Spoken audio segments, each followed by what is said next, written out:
A Course in What? with Cynthia Morgan. Hey, course friends. Welcome to A Course in What? I'm Cynthia Morgan, and this is a podcast in which I read and discuss the text of A Course in Miracles. And A Course in What is a free weekly podcast that comes out every Tuesday. And I want to thank you so much for joining me today. This is episode number 35. And sometimes while I'm recording the podcast, I'll say something that isn't quite right. And it's usually the next morning that I realize that I said something wrong. And that happened during last week's podcast episode. You may recall that during our talk about time and consciousness, I said that the Course says that time is speeding up. And I knew when I said that I meant consciousness was speeding up. But in my head, the words time and consciousness were interchangeable. And I did go on to say that time and consciousness were interchangeable. Well, when I woke up the next morning, I realized that what I should have said is that Jesus says we are in the midst of a celestial speed up. And I've heard that many times through the Course world. I know that quote very well, that we are in the Course came in the midst of a celestial speed up. And that quote was in the back of my head while I was talking, but it came out time instead of consciousness. But actually, it was referring to a celestial speed up. And I do think that these words are all synonymous. They're all part of the split mind. But the only reason I'm talking about this is because I personally am a stickler for getting the Course's language correct. And I want to be clear that Jesus said we are in the midst of a celestial speed up. I was also kind of wrong when I said the Course says that, because it's actually what Jesus said in a conversation with Helen when she asked what the Course was for. And I'm going to read his exact words in his response to her. The world situation is worsening to an alarming degree. People all over the world are being called on to help and are making their individual contributions as part of an overall prearranged plan. Because of the acute emergency, the usual slow evolutionary process is being bypassed in what might best be described as a celestial speed up. And it is said that Helen felt there was a sense of urgency with this message, that it was a crucial time. And the Course, as we know, came in 1965 in the midst of the Vietnam War. But there was also great change in consciousness at that point as people were questioning authority, shedding old belief systems. It was a time of protests and so forth. And Helen also felt that Jesus was saying that time was running out. Now, we as students of A Course in Miracles need to keep in mind that, as the last podcast episode talked about, the world is a dream of degrees, aspects, and intervals. Time and the idea of anything speeding up are a part of the dream world. Outside of the dream, there is no speeding up because there is no time. Ultimately, this world is a thought of separation that has already been undone.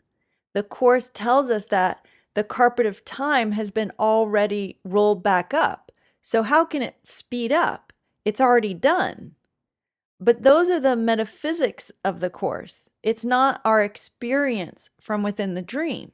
From within the dream in this world, time is very meaningful to us. If we didn't pay attention to time, it's almost like we would be crazy. So I believe Jesus was addressing Helen just as us, who are stuck in this dream of separation and time, where we experience life in years and months and days and hours, day and night. And in that sense, he was saying that within the dream, we have come to a critical point. It's time to wake up. We can no longer afford to stay asleep. And that sleep is going to start having greater detrimental effects. The longer we deny our reality, the longer we stay asleep, the more it's going to hurt us. It's sort of like a nighttime dream that we don't pay attention to or heed its subconscious message, that we're taking the wrong turn in our life. And then the dream turns into a nightmare to get our attention to something in our minds that we are not correcting. And then if we don't pay attention to that recurring nightmare, we end up with experiences in our daily life that reflect that. We get sick or have an accident or even die, all because we're not paying attention to what's occurring in our mind. We are neglecting our own internal teacher. We are denying our truth, our reality. And that's always going to have detrimental effects in our lives. The best way that I've found to quickly get in touch with your own internal teacher is just what we're doing here, by opening up the course and reading it, or doing a workbook lesson every day, or meditating just by sitting quietly. You could take a lesson that appeals to you, or a word like peace, one, love, or the universal mantra, which is Om, and just repeat it slowly. Just let your mind wander and be still, and then come back to the lesson. Or you could do self-hypnosis. That helps too. Anything that quiets your conscious mind and your ego and helps you to go within. There isn't one way to do it, obviously. Some people do it by jogging each day or gardening. But all of these things help keep us aligned to the Holy Spirit in our mind, to that internal teacher, to your higher self, to God, however you perceive that. And now getting back to what we were talking about with this celestial speed up, it doesn't mean that we have to be afraid because we're at this critical time. I don't think that he was trying to invoke fear in anybody. We don't need to be afraid. Why would we be afraid of a dream? We just need to wake up from the dream. We wouldn't tell someone who had a nightmare and was recounting their dream to us that they should be really afraid of their nightmare. That would be silly. We would say, well, it's just a dream. You're not actually having those experiences. So no matter what happens in the dream, that needs to be in the back of our mind. We need to be able to think about that it is just a dream. And at the same time, as I stress over and over again in this podcast, it doesn't mean that we ignore the dream or the nightmare and what's occurring in it. We need to pay attention to it and heed its message. We do need to learn from it. But again, we don't need to be afraid of it. The world, this dream, isn't going to end in destruction. In fact, in chapter 11, A Course in Miracles says, the end of the world is not its destruction, but its translation into heaven. The reinterpretation of the world is the transfer of all perception to knowledge. It's interesting for us, isn't it, to jump ahead and see in chapter 11 that he's using these words, perception and knowledge, that we are actually studying in chapter 3 here. So the reinterpretation of the world means the purpose that we assign it in our minds. That's the transferring of all perception to knowledge. In other words, the world and the body were made by the ego, as we're told, as a form of separation from God. And now that we're here, we have two choices in how we will interpret anything that goes on. And not only goes on in the world that we see on television, etc., but in our own lives, as either an experience of keeping us stuck in time and fear and guilt, or when surrendered to the Holy Spirit, as a means to awaken from this dream of separation in time, a way of extending love.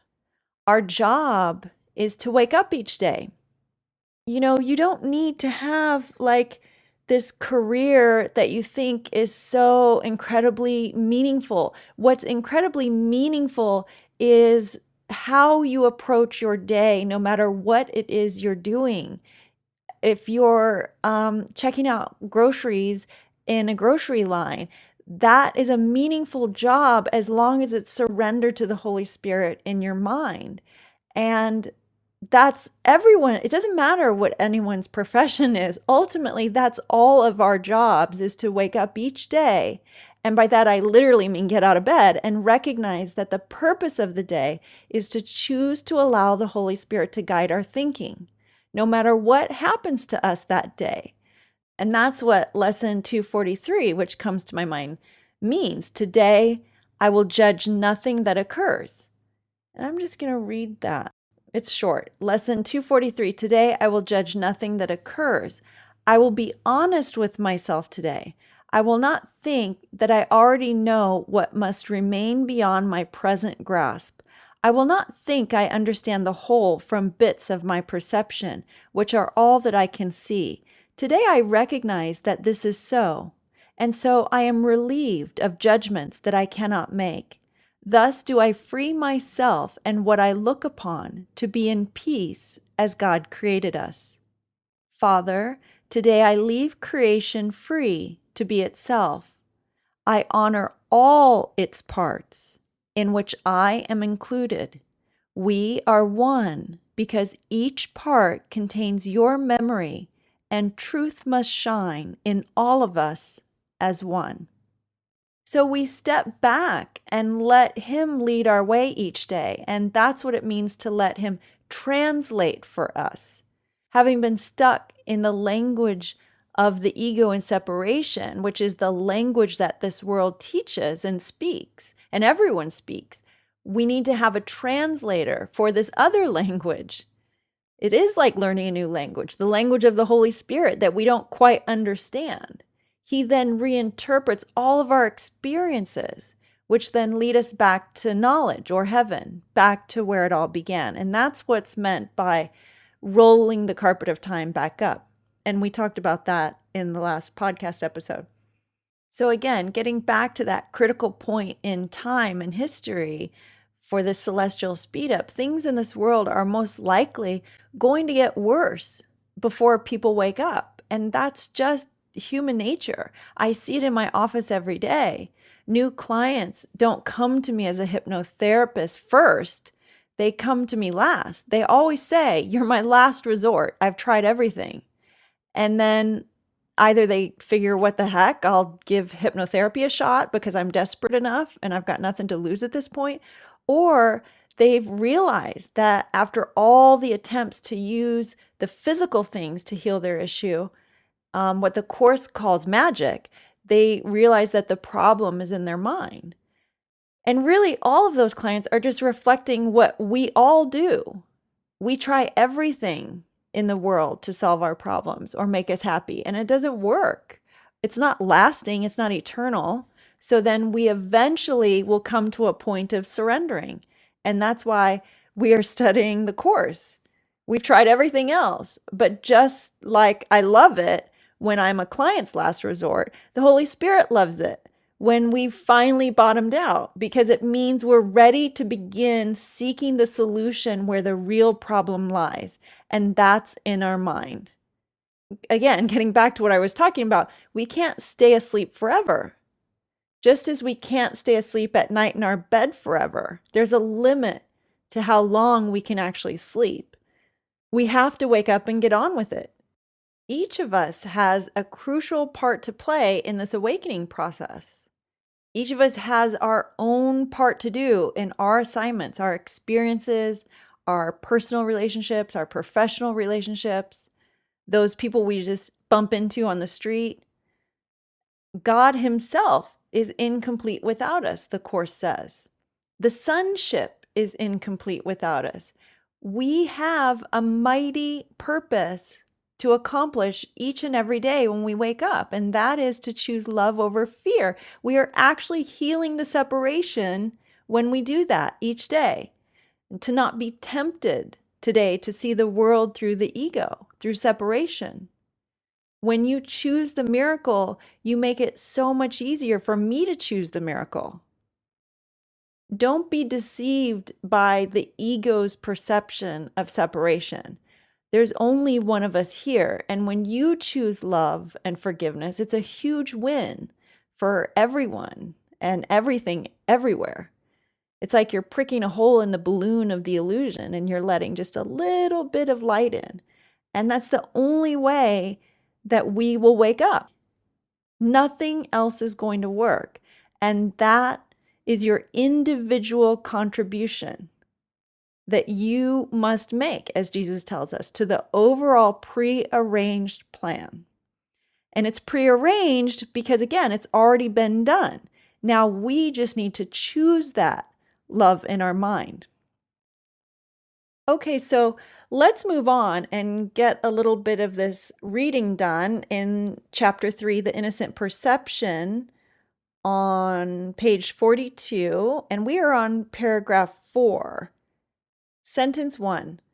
Right-mindedness is not to be confused with the knowing mind, because it is applicable only to right perception. So right-mindedness is the part of our mind where the Holy Spirit resides. We are being right-minded when we choose the miracle or forgiveness or love. Wrong-mindedness is the part of our mind that contains the ego. So right-mindedness is how we want to be. But here Jesus is making the distinction that right-mindedness is not the knowing mind. Right-mindedness and wrong-mindedness are part of the split mind, part of perception. And the knowing mind is the mind healed of perception, healed of the belief in separation. So right-mindedness is only needed within the dream as a way to help us out of the dream and into our knowing mind. That's why it says that it's applicable only to right perception, because perception is part of the split mind. 2, you can be right-minded or wrong-minded, and even this is subject to degrees, clearly demonstrating that knowledge is not involved. So if you can vacillate, if you can sometimes see right-mindedness, sometimes see wrong-mindedness, clearly that is still within the realm of perception. We are not one or the other, always right-mindedness, always wrong-mindedness. We are not committed to right-mindedness. We can commit sometimes or with some people and in some situations, but not all the time, in all situations and with all people. And that's why knowledge isn't involved. Knowledge is above all of that. Knowledge is all the time and consistent. It's unwavering and certain. 3, the term right-mindedness is properly used as the correction for wrong-mindedness and applies to the state of mind that induces accurate perception. So this is the miracle, the shift from fear or guilt to love or oneness. This induces accurate perception or true perception because it's a step in the right direction. When we choose that, we're moving closer to the healing of our minds.